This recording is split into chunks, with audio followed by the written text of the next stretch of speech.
The Pfaff Ambition 620 sewing machine has a wonderful group of stitches and alphabets. Well, we're going to talk about how we can sequence these stitches together to create a row of different stitches, or as some people will call it, putting stitches into memory. So starting from your very first screen where you have a straight stitch selected, we're going to be working in this area that has the A, heart, B. So arrow to the right to open up that area.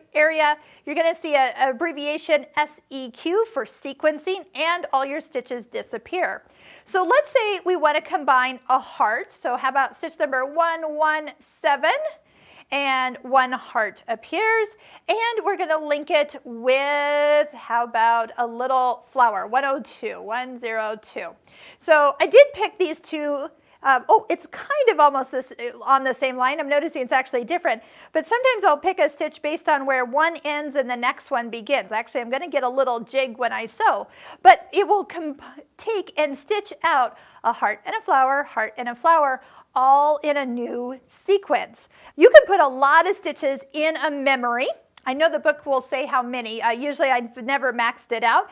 If you put something in like that you don't want, touch the trash can and it will take away whatever is highlighted, and you can start again. So how about stitch number 87 hooked up with stitch number 107. So here's a circle and a more of a watermelon seed. So when you're ready to stitch it, just put the fabric under the foot. I like to use the start stop button or your foot control. Shows what it's going to look like. After you sew a row of this, you can easily have the machine stop at the end of the sequence by touching the scissor button. You'll notice that it will finish it up. I actually pushed it right when it was at a finishing point. That usually doesn't happen. But it went ahead and stitched out 2 repeats. So as you get down to the end, it will finish it and you don't have like half of a stitch showing. To go back into sequence, arrow to the right to highlight the A and the heart B area. Delete out what you want. You can also save it too, so that's what the heart with the little arrow pointing into it.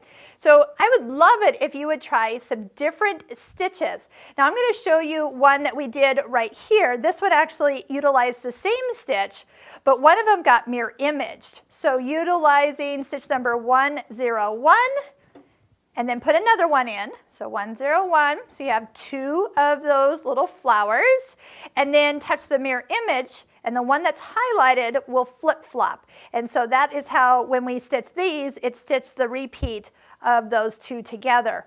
Without taking the time to play, you will never discover fun combinations without stitching them out. So I hope you'll give it a try. If you want to save it, touch the heart with the arrow, and it will overwrite whatever was last in there. OK button will mean yes, and then it will be saved in the machine. So let's go ahead and touch OK. If we go back to our regular sewing and touch number 1, just to kind of show you how we get back to something we've saved, touch the heart, and up will come that last item you saved. So it only has one save memory. So when you push the heart, that's what you have. That's why it asks, do I want to overwrite the last item I had saved? And I had the choice of yes or no. So if you're ready to put something new in here, go over to the sequencing, clear out what you had in there, and try a new combination of stitches together. Next up, I'll show you how to put lettering in the memory.